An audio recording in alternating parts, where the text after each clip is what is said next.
I've wanted to talk about nervousness for quite a while in class, but we seem to be running out of time. And it's for good reasons, because we have good things to do and good things to share. But I need you to have this information about controlling nervousness, and so I'm doing it on this video. So what I teach you now is going to be on a quiz at a future date. So you are going to be accountable for this information. It's not just for funsies, this video. Okay? So, first of all, controlling nervousness. What you need to know that we already talked about at one point is that fear is good adrenaline. Adrenaline. So you guys have heard of that fight or flight type of response. The same thing is going to happen when you're going into a public speaking situation. And because flight isn't an option, you're not going to bolt out my door. You're going to fight, and in order to fight, you get your adrenaline going. All of your brain synapses are firing, you're set, your brain is working, your body is working, and you're ready to go. So when you get that nervousness, again, don't feel like, oh, I'm going to die, I'm going to do such a bad job because I'm so nervous. You're supposed to be nervous. You're supposed to be anxious. It's also kind of a part of being excited, but it's a good thing. So again, stop thinking that being nervous is going to kill you, because it's not. It's just your body preparing you. So after that, it goes along with it that calm and cool equals boring. Oh yeah, the speech is no big deal. Psh, I got this. No worries. Then that's what your speech is going to come across like. Yeah, there was this guy, and he had a story, and he did all this. If you're calm and you're not worried about it, then you're not really trying to do your best job. You just kind of want to get it over with. You're jumping through a hoop, but without putting much effort into it. And I promise you that it shows. So when somebody says, oh, I'm calm, I'm not worried about this at all, you should be worried. Actually, this is a true story. At the beginning of the school year, I was asked to give a speech to all of the employees that are in academic affairs. So there were hundreds of people there, and I was terrified, absolutely terrified. And I teach public speaking, so I knew that the bar was going to be higher, and I knew that bosses and bosses' bosses and bosses' bosses' bosses were going to be in the audience. So I was very nervous, and I practiced a couple of times, like I told you to. And when I got up there, I presented, and I sat back down next to my boss, and she said, oh, you did so great. You looked so comfortable, so calm. I said, I was faking it. Isn't that what I'm supposed to do? She said, that's exactly right, because that's what we do in public speaking. We can be nervous, and we might look calm, but that doesn't mean that we are underneath it. Okay, next, you need to start prep in advance. I've told you guys about the car and how you should spend most of your time in public speaking with the radio not on, and that's part of it. The longer that your idea sits in your brain, the longer it ruminates, the longer it stews, the more comfortable you're going to be. The more comfortable you're going to be, the more confident you're going to be. It's the very worst thing that you can do the night before the speech is to go, I don't know what I'm going to talk about, and then grab something and then feel confident the next morning. It basically can't happen. So even if you don't put some of your ideas down until a day or two before the real speech, you should know ahead of time and be thinking about ideas, thinking about stories, thinking about examples. So at the beginning of the semester, maybe it was the second week, I gave you a rundown of what all of the speeches are. So we have the show and tell speech. We have the inspirational speech, which is more of the pep talk. You can do it! We have the tribute speech, which is a person or a thing or an organization that you are so grateful for 3 reasons. You're going to have an introduction speech. An informative speech that is going to break things down and explain it, and it's going to bring in a little bit more research. You're going to need to have some more statistics, some more examples, some analogies, and we'll talk about how you can support your points. And then you'll also have a persuasive, which has a slightly different angle in that you're wanting the audience to believe in what you're saying. So kind of be thinking about that. What do you want to inspire people to do? You can go out, you can do this. Who do you want to pay tribute to because they had an impact on you? What information do you know a lot about that you want to teach somebody because you love it so much? And persuasion, it does not have to be political or anything like that. It's you just want to let them know about something and say, hey, I'm presenting these ideas. Come to see it my way. So that should be in your head a lot. Okay, so start your prep in advance. That's going to help your confidence so much because you're going to go, yep, this is the idea that's settled with me. I thought about this story and I know that it's a good one. So after that, we have the never memorize. So when you memorize, there is so much pressure on you to get it correct word for word. And you don't need to have it word for word. And that's going to make you more nervous. What if I forget? Where if you just plan your speech, you've prepared it, you've practiced it, then when you say, what if I forget? Well, okay, well, it's on a keyword outline, and you can look over at your kindergarten-style notes and remember the subtopic that you were going for. It releases so much anxiety to know that you don't have to have it word for word. It's not like acting. There's a difference between an actor and a public speaker. An actor, if you've ever watched the Academy Awards or the Emmys or something, here they get the award for Best Actor, and they go up to the stage, and they pull a piece of paper out of their pockets, and they read it, or they get up there, I just never knew, there's so many people to thank, and then the music comes and they get dragged off. Because just because they can act doesn't mean that they can speak in public.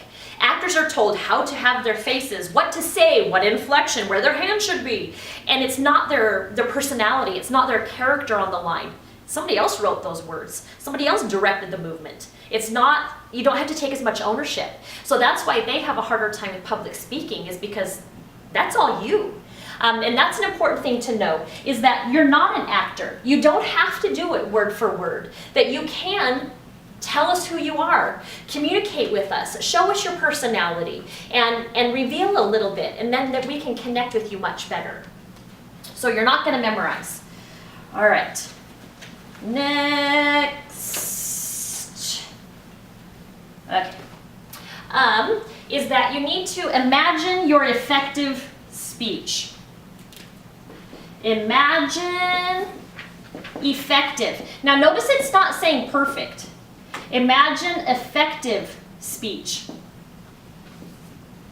I mentioned the way athletes imagine themselves making the ball, shooting it through the hoop, or crossing the finish line, or catching the ball. That's all part of the visualization. The worst thing that you could do is play the what if game. What if this board falls over? What if I forget this? What if my skirt falls off? What if nobody laughs? What if this and what if that? You can what if anything. And guess what? You're not going to have control over it. Even when you memorize it, you think you're going to have more control, but you don't. It only gives you one avenue.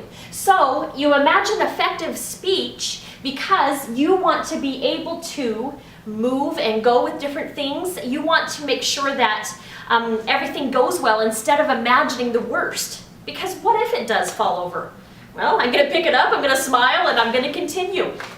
Do you think that this falling over would lower your grade? It wouldn't. If you're walking around for your show and tell and you're walking with your sword and it snaps, do you think that's going to affect your grade? No, unless you freak out and panic. But if you smile and go, now I have 2 pieces of it, and then keep going, we'll love you all the more for it. So don't play the what if game. That's only going to make you feel worse and less secure. It's going to be fine. It's going to be effective as long as you've planned, prepared, and practiced. Okay, so now we are going to shift the focus. I love this one. Shift the focus away.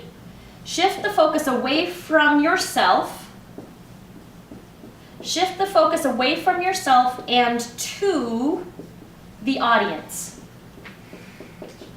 Basically, stop being so self-centered. Stop worrying about, I hope I sound smart enough. I hope I look cute enough. I hope that people think that I say the right things. I hope that Tanya gives me an 8+. I think this, and what if and stop thinking about yourself and instead think about the audience. Remember when we were talking about preparation, the audience, what do you want them to think, feel, or do? That's essential. This is about the audience.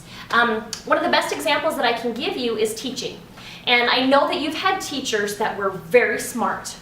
Maybe they even wrote their own textbooks that you then had to buy, and they taught from that because they are super smart. And so they get up there, they call it sage on the stage. Because they're very smart and you're lucky that you get to be hearing them. And here are my fancy words, people. Soak them in or not, it's up to you. So there's that kind of teacher that they're kind of inside themselves. And then there's other teachers that are like, okay, here are my students. I need them to understand this material. What can I do to help each one of these people understand it? Well, if I showed this or if I did that, and they can make a fool of themselves and it doesn't matter because that's what the students are going to remember and that's how they're going to apply it, great. You can tell the teachers that think about the students, right? The same thing is true with public speaking. Stop being so worried about how you're coming across and that everybody loves you, and think about what they would like to hear and what would be interesting to them. Okay? And that really has this whole paradigm shift that can really make a big difference in your speaking. The next one is devote extra practice to your intro. And what is my favorite kind of intro? It's a story. So even if it's a story, you don't just say, oh, I know that story so well, I'll just tell it. Well, you haven't necessarily told it as a speech. So you can't just say, I'll tell that story. You need to put it into words out loud to make sure that it flows. The reason you want to devote extra time to your intro is because, as we learned on the last quiz, it's the most important part. You have to get their attention right away. And in order to do that, you need to stand with confidence. There is nothing more frustrating when a speaker begins head down reading something. Here I am, look at me. And so you want to make sure that you're confident right there at the beginning, that you have that poise, that you know what you're going to say, and what you're going to see when you first start speaking is this audience giving you feedback that, hey, this is working. I'm talking, I'm making sense, they're responding, all right. And it helps you calm down and give you even more confidence. If you know that you're beginning well, then it builds the rest of the speech because you're going to get the feedback that you want. So make sure that you put extra practice. Don't just say, I lived that story, so I'll just tell it. It doesn't come out that easily. All right. I need 7 of these words. Okay. Next.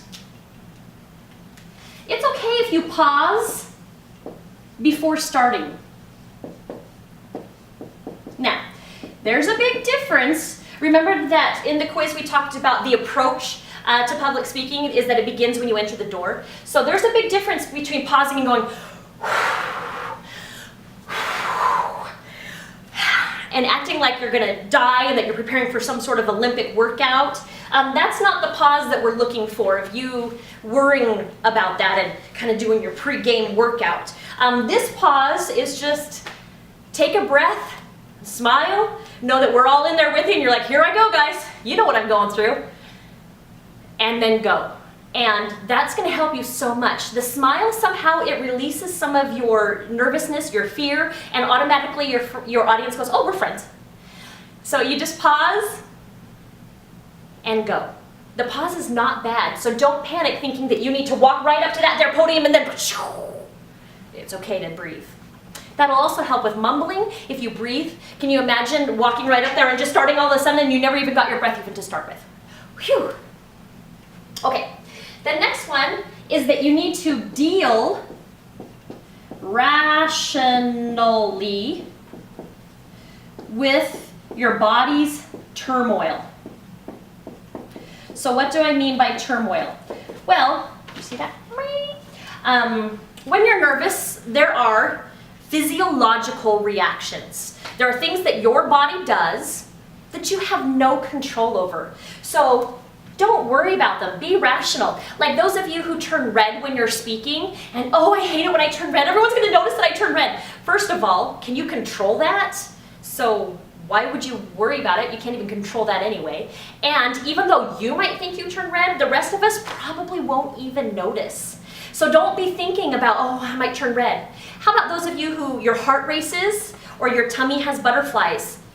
Can the audience see your heart racing or see those butterflies? No. Be rational about it. They don't know what's going on underneath it because you are acting poised and in control. So be rational about it. Those of you who get sweaty, then wear a black shirt or a white shirt so that if you get sweaty on your body, you don't have to be self-conscious. You can just continue on. If you have a hand tremor, you should know that unless you're holding a piece of paper, which I'm not going to let you do, unless you're holding a piece of paper, no one can see your hand tremoring while you're gesturing.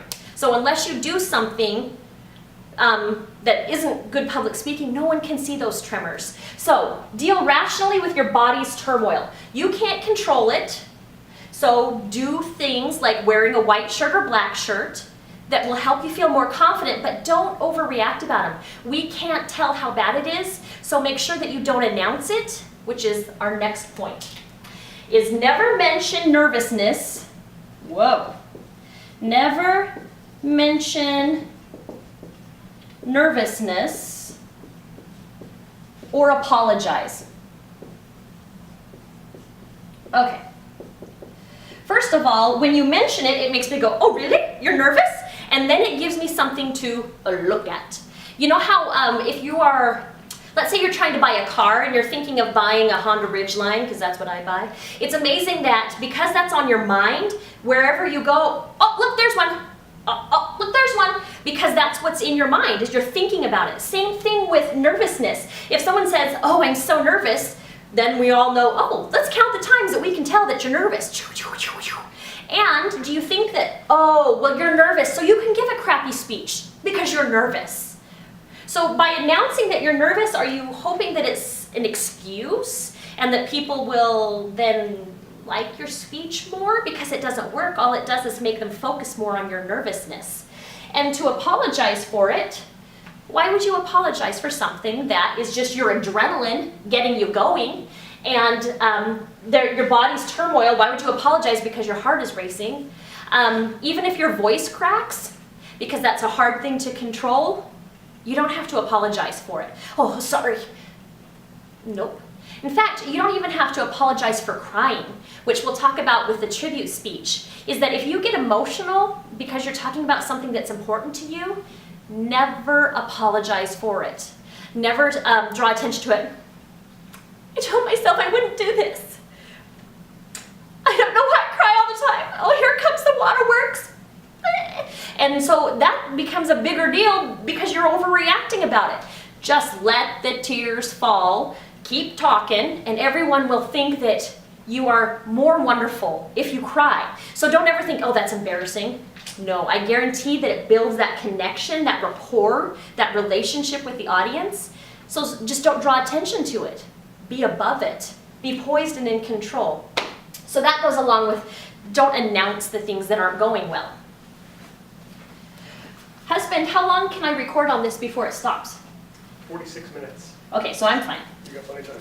How many minutes have I been talking? 15? 15 minutes. No wonder we don't have time in class. I'm guessing.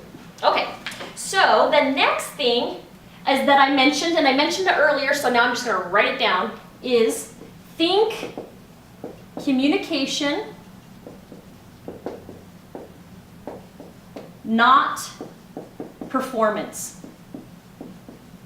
If it's too planned, if it seems like choreography, then I will look to the right.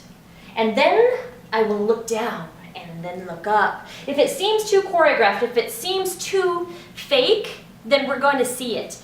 You can tell when somebody is too practiced and they're trying out for Miss America and they've gone through that time after time and you're like, where's the real you? Because that's just like an outside version. And so you don't want to have this whole performance thing going on. The actor versus the communicator. Think communication. We know each other's names in this class. We spent time playing games and doing things so that we could feel more comfortable. You are going to communicate with us things that are important in your life. The tribute, think about that. Who's important to you? You're informative, the issues or the ideas that are important to you. What you want to inspire. This is you. You're putting you out there. That's communication. People are going to walk away from the class saying, you know what Andrew said? I never thought of it that way. Or going home and said, guess what? I saw this great thing that Izzy brought to class. So you're communicating with us, so remember that. It's not a performance, it's real communication between people who know your name. All right, next. This goes along with the introduction is the most important part. And it goes along with spend the most time practicing your introduction and preparing your story. It says get the audience early. Get the audience early, and you want them to have action. Not necessarily their bodies doing action, but their brains and listening to your story and being engaged. So you want to tell them a story that brings them right in. A story that they could maybe relate to, that they could imagine themselves. A story that's something so, I've never even heard of that before, that really gets the audience thinking. Not it was a dark and stormy night, and then tell this boring story. I say I love stories, but it has to be a story that grabs the audience, and we wonder, where's this going to go? Or, I totally remember that happening, or something like that. So you want to get the audience's brain going early. So that's what the action means. Later in the semester, a couple of weeks, we'll talk about asking a question. For right now, do not ask a question and have people raise their hand or not raise their hand and not know halfway. So don't do that right now, because there's a right way to ask questions at the beginning to get action, but let's not do that. Okay, the next one is that you let your hands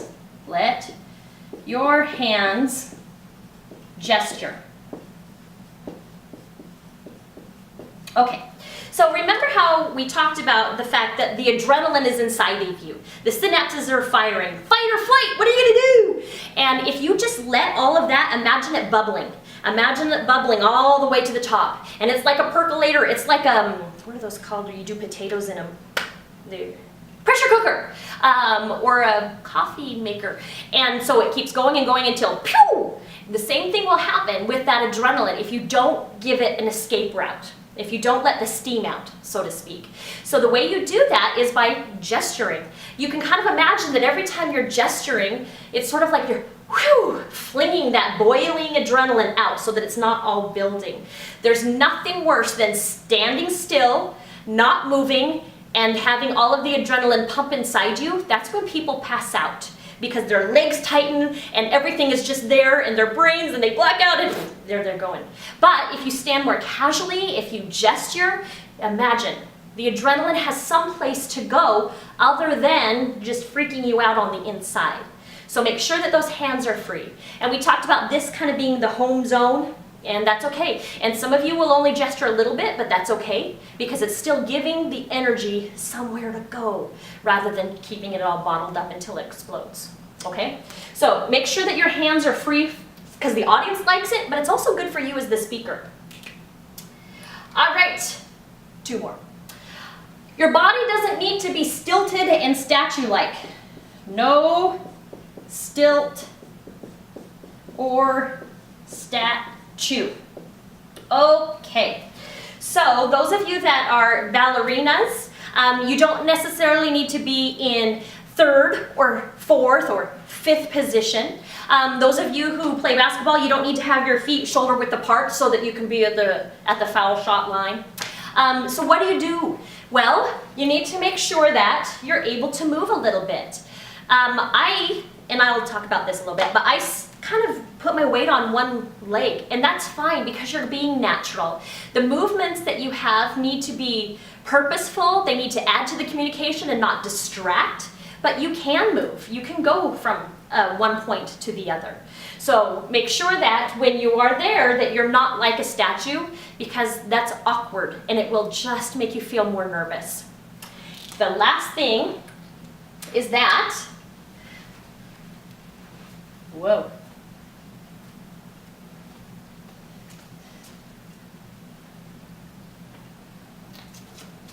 Is that you need to accept imperfection. Accept imperfection. Don't put pressure on yourself to be perfect. I am not expecting you to be perfect. If you mistake a word and it goes, and you have to have a hard time stumbling it out, do you think that's going to be the end of the world? It's not. It doesn't have to be perfect. In your mind, you might have thought, oh, that would have gone better, that would have gone better. But remember, the audience doesn't necessarily know what's going on in your brain. We might have thought it was wonderful. Don't expect it to be perfect. When you did your visual aids and you did the last slide about Murphy's Law, yep, you have to accept the imperfection. You can get an A and not be perfect. So don't go up there and put that pressure on yourself because it's just not necessary. Okay, I'm going to push pause for 1 second before I come back. Husband, will you push pause? Yes. I'll do this while you zoom out, focus out, turn me off, something. Turn it off.